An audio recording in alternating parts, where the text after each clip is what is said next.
Hello friends, welcome to the Future Academy. We are here for a better future. Let's learn. Let's start the video. So આજના આ video અંદર આપણે વાત કરવાના છે chapter number 20 તમારું જે છે સામાજિક સમસ્યાઓ અને પડકારો ધોરણ 10 SS સબ્જેક્ટમાં સામાજિક વિજ્ઞાનની અંદર. તો આ ચેપ્ટર જે છે એનો પાર્ટ 1 આપણે જોઈ લીધું છે. આ પાર્ટ 2 છે. પાર્ટ 2 ની અંદર આપણે જ્ઞાતિવાદની વાત કરવાના છીએ. તો ભારતીય જે સમાજ છે એની સામાજિક વ્યવસ્થામાં સામાજિક સ્તર રચનાના સ્વરૂપ તરીકે જ્ઞાતિઓનું અસ્તિત્વ સદીઓથી રહ્યું છે. જ્ઞાતિઓનું અસ્તિત્વ સદીઓથી છે જ ભારતમાં. આમ ભારતની સામાજિક સંરચના જ્ઞાતિ પર આધારિત છે એમ કહી શકાય. જ્ઞાતિ વ્યવસ્થા પ્રારંભિક પરિકલ્પના આજે છે તેના કરતાં પ્રાચીન સમયમાં ભિન્ન હતી. સમાજની જરૂરિયાતોની પરિપૂર્તિ અને શ્રમ વિભાજનના પાયા રૂપે કાર્ય આધારિત જ્ઞાતિઓ હતી. પ્રારંભિક પરિકલ્પના મુજબ તે 4 વ્યવસાયો પર આધારિત વર્ણ વ્યવસ્થા બ્રાહ્મણ, ક્ષત્રિય, વૈશ્ય અને શૂદ્ર હતી. જ્ઞાતિ આધારિત નિવાસ વ્યવસ્થા અને વ્યવસાયો હતા. વ્યવસાયને આધારે આવકના સ્ત્રોત રહેતા. સમાજમાં આવક જૂથના આધારે કેટલીક જ્ઞાતિઓ ઓછી આવક મેળવતી હોવાથી સમાજના અન્ય જ્ઞાતિ સમૂહોથી આર્થિક સ્થિતિમાં નબળી રહી ગઈ. તમને ખબર છે કે આપણા દેશની અંદર જ્યારથી અસ્તિત્વ હશે ત્યારથી સદીઓથી જ્ઞાતિઓનું અસ્તિત્વ રહ્યું છે અને આપણને 4 વર્ણ વ્યવસ્થામાં વિભાજન કરવામાં આવ્યા હતા: બ્રાહ્મણો, ક્ષત્રિય, વૈશ્ય અને શૂદ્ર.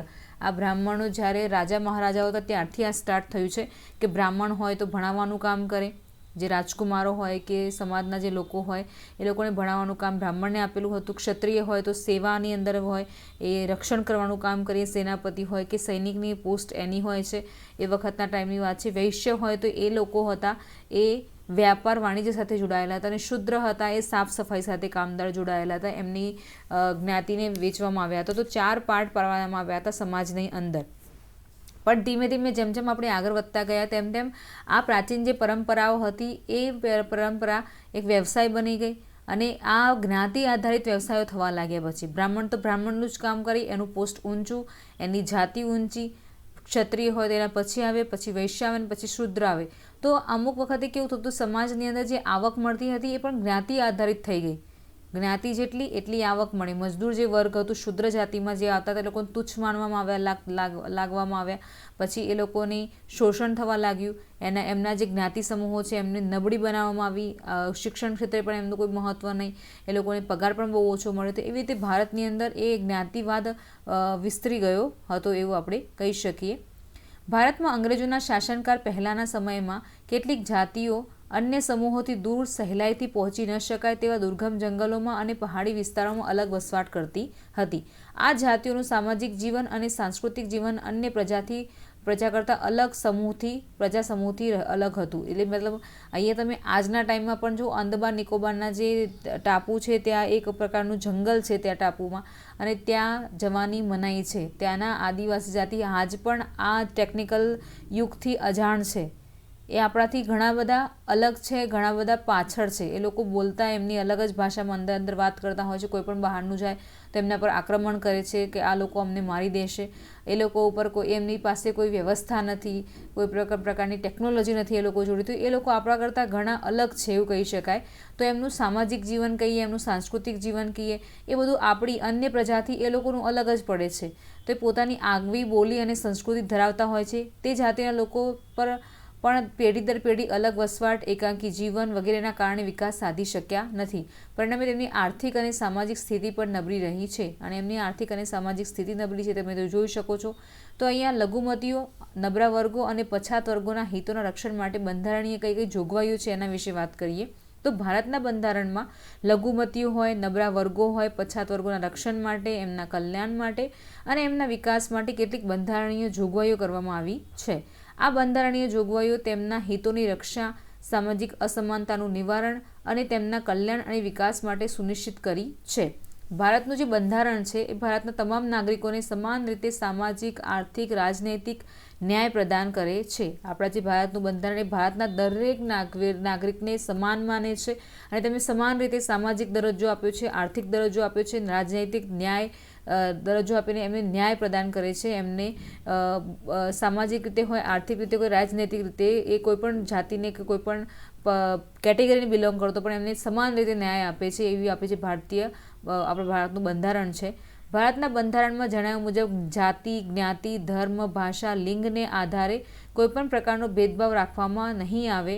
દરેક વ્યક્તિને સમાન તક અને સમાન દરજ્જો પ્રાપ્ત થાય તેનો પણ બંધારણમાં ઉલ્લેખ છે.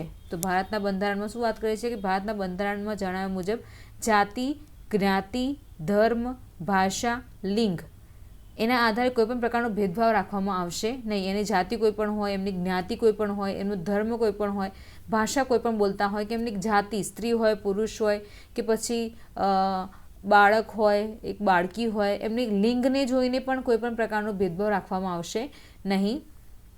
દરેક વ્યક્તિને સમાન તક મળશે, સમાન દરજ્જો પ્રાપ્ત થાય તેવું પણ બંધારણની અંદર ઉલ્લેખ કરવામાં આવેલો છે. આ ઉપરાંત રાજ્યોને એના એવા પણ અધિકાર આપવામાં આવે છે કે તેના કલ્યાણકારી રાજ્યનું દાયિત્વ નિભાવવા તથા નબળા તથા પછાત વર્ગોની રક્ષા કરવા કેટલાક મૂળભૂત અધિકારો પણ બંધારણમાં રહીને યોગ્ય પ્રતિબંધ લગાવી શકે. શું લખ્યું છે? આ ઉપરાંત જે રાજ્યો છે એ રાજ્યોને પણ અધિકાર આપવામાં આવ્યા છે કે કલ્યાણકારી રાજ્ય દાયિત્વ નિભાવવા, તેને કલ્યાણકારી રાજ્યનું દાયિત્વ નિભાવવા તથા નબળા અને પછાત વર્ગોનું રક્ષણ કરવા માટે કેટલાક મૂળભૂત અધિકારો આપ્યા છે રાજ્યોને, અને બંધારણની અંદર યોગ્ય પ્રતિબંધ લગાવી શકે. અને આ વસ્તુ ત્યાં બંધારણની અંદર લખવામાં આવેલી છે. ધાર્મિક સ્વતંત્રતાનો અધિકાર કોઈપણ ધર્મનું પાલન કરવાની સ્વતંત્રતા આપે છે. આપણને ધાર્મિક સ્વતંત્રતા આપી છે. તમે હિન્દુ હો તો મુસલમાન બની શકો છો, મુસલમાન હોય તો હિન્દુ ધર્મને અપનાવી શકો છો, હિન્દુ હોય તો ક્રિશ્ચન ધર્મને અપનાવી શકો છો, મુસલમાન હોય તો ક્રિશ્ચન ધર્મને અપનાવી શકો છો. તમારી ઈચ્છા, તમને તમારા સ્વેચ્છાએ તમે કોઈપણ ધર્મનું પાલન કરવાની તમને સ્વતંત્રતા આપે છે આપણું બંધારણ. આપણા બંધારણની અંદર જોગવાઈ કરવામાં આવી છે. લઘુમતીઓ હોય, નબળા વર્ગના લોકો હોય, પછાત વર્ગોને બંધારણીય હક આપવા પાછળનો મુખ્ય ઉદ્દેશ એ છે કે તેમને સમાન તક મળે, ન્યાય મળે અને દરજ્જો મળે. તો અહીંયા જે લઘુમતીઓ છે, જે લોકો સ્વતંત્રતાનો અધિકાર એમને આપવામાં આવ્યો છે કે એ કોઈપણ ધર્મનું પાલન કરી શકે. અને લઘુમતીઓ ધાર્મિક સ્વતંત્રતા છે, આપણને કોઈપણ ધર્મનું પાલન કરવાની સ્વતંત્રતા આપે છે. લઘુમતીઓ છે, નબળા વર્ગો જે છે, પછાત વર્ગોને બંધારણીય હક આપવા પાછળનો મુખ્ય હેતુ છે. એમને બંધારણીય હક આપવાનો મુખ્ય હેતુ એમનો શું હતો કે એ લોકોને રાષ્ટ્રની અંદર સમાન તક મળે, સમાન ન્યાય મળે અને એક દરજ્જો મળે, સમાન ઇક્વલિટી મળે. એટલા માટે એ લોકોને લઘુમતીઓ, નબળા વર્ગો અને પછાત વર્ગના જે લોકો છે એમને અમુક બંધારણીય હકો આપવામાં આવેલા છે. રાષ્ટ્રની પંચવર્ષીય યોજનાઓમાં પણ આ બધા વર્ગો માટે ખાસ ધ્યાન રાખવામાં આવ્યું છે. રાષ્ટ્રની અંદર જે પંચવર્ષીય યોજનાઓ છે એની અંદર પણ આ લોકો માટે કંઈક ને કંઈક સારી એવી યોજનાઓ ઉપર ધ્યાન રાખવામાં આવેલું છે. એ લોકો ઉપર ધ્યાન એટલા માટે રાખવામાં આવ્યું છે કારણ કે પહેલેથી જ પાછળ છે. બ્રાહ્મણ કે બીજી જે કોઈ જાતિઓ છે એ બધા જાતિઓ તો પહેલેથી જ આગળ જ છે, પણ લઘુમતીઓ હતી કે પછી બીજી કોઈ અન્ય પ્રજાતિઓ હતી એ લોકો પહેલેથી જ બહુ પાછળ છે. એમને આગળ લાવવા માટે અને સમાજની અંદર એક ઇક્વલિટી મળે, એમને સમાન દરજ્જો મળે, સમાન ન્યાય મળે, સમાન મોભો હોય, એમનું પ્રતિષ્ઠા મળે, એ માટે ગવર્મેન્ટ પ્રયત્ન કરે છે. અને આપણા બંધારણની અંદર પણ એમના માટે સ્પેશિયલી જોગવાઈઓ કરવામાં આવેલી છે.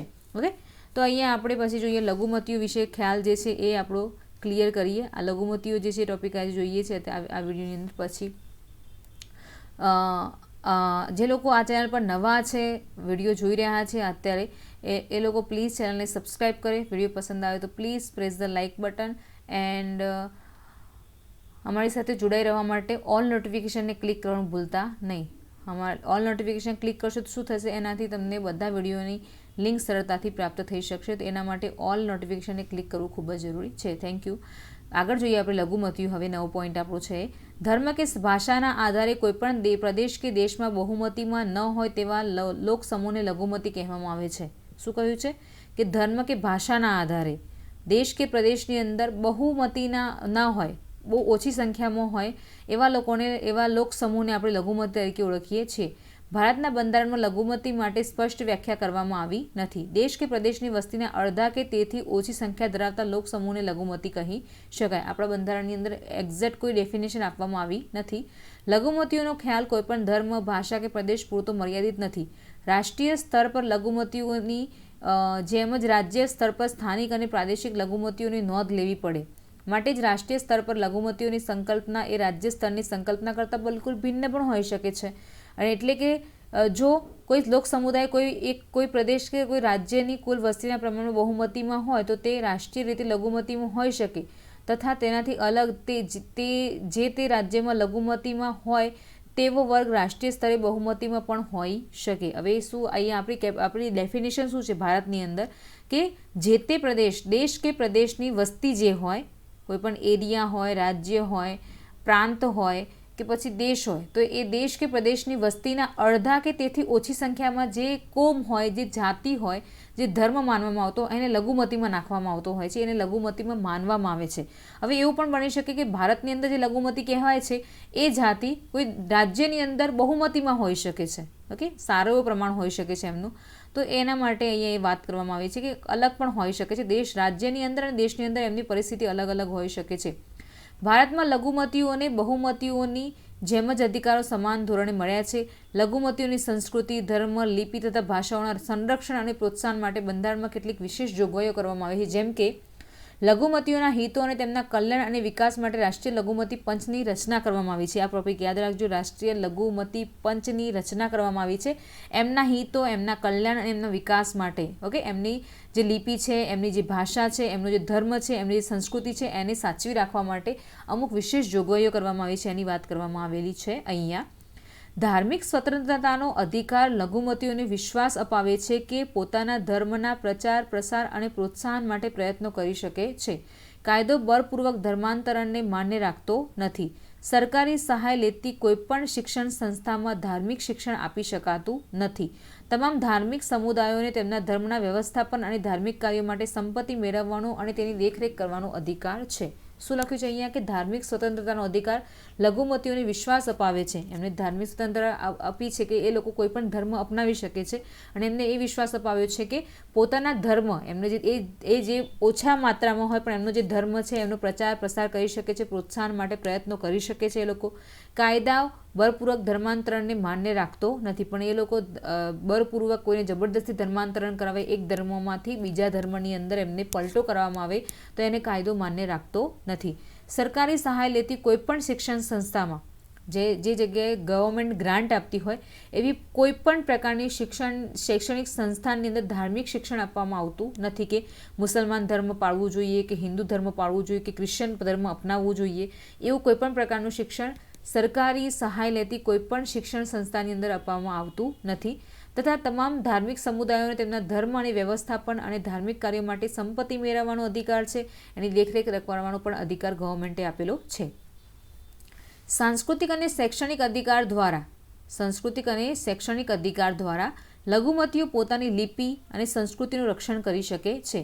સરકારી સહાય મેળવતી કોઈપણ સંસ્થામાં ધર્મ, વંશ, જાતિ, વર્ણ કે ભાષાના આધારે કોઈપણને પ્રવેશ મેળવતા અટકાવી શકાશે નહીં. સમાજમાં તમામ વર્ગોને પોતાની પસંદગી પ્રમાણે ભાષા, લિપિ જાળવવાનો, વિકાસ કરવાનો અને તે માટે શૈક્ષણિક સંસ્થા સ્થાપવાનો અને ચલાવવાનો અધિકાર છે.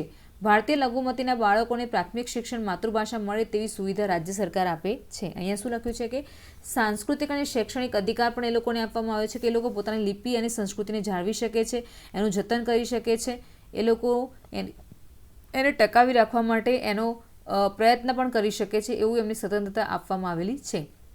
હવે સરકારી ગ્રાન્ટ મેળવતી કોઈપણ સંસ્થા હોય એ ધર્મ, વંશ, જાતિ, વર્ણ કે ભાષાના આધારે એ લોકોને પ્રવેશ મેળવતા અટકાવી શકશે નહીં, એમને પ્રવેશ આપવો જ પડશે એવી પણ જોગવાઈ કરવામાં આવી છે.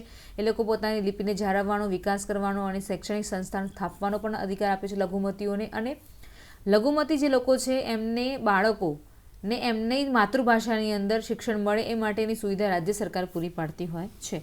તો આ સેશનની અંદર અહીંયા અટકીએ છીએ. અહીંયા સુધી આપણે જોયું લઘુમતીઓ વિશે અને જ્ઞાતિવાદ વિશે જોયું. હવે અનુસૂચિત જાતિ અને જનજાતિ વિશે આપણે નેક્સ્ટ પાર્ટની અંદર જોઈશું. Thank you so much for watching this video. તમને જો વિડીયો પસંદ આવે તો please press the like button for this video. Channel ગમતી હોય તો પ્લીઝ સબસ્ક્રાઇબ કરો, ઓલ નોટિફિકેશનને ક્લિક કરો અને બીજા સાથે શેર કરી શકો છો. Thank you for your support and next video મળશું આના નવા એક પાર્ટ સાથે. ત્યાં સુધી ટેક કેર, બાય.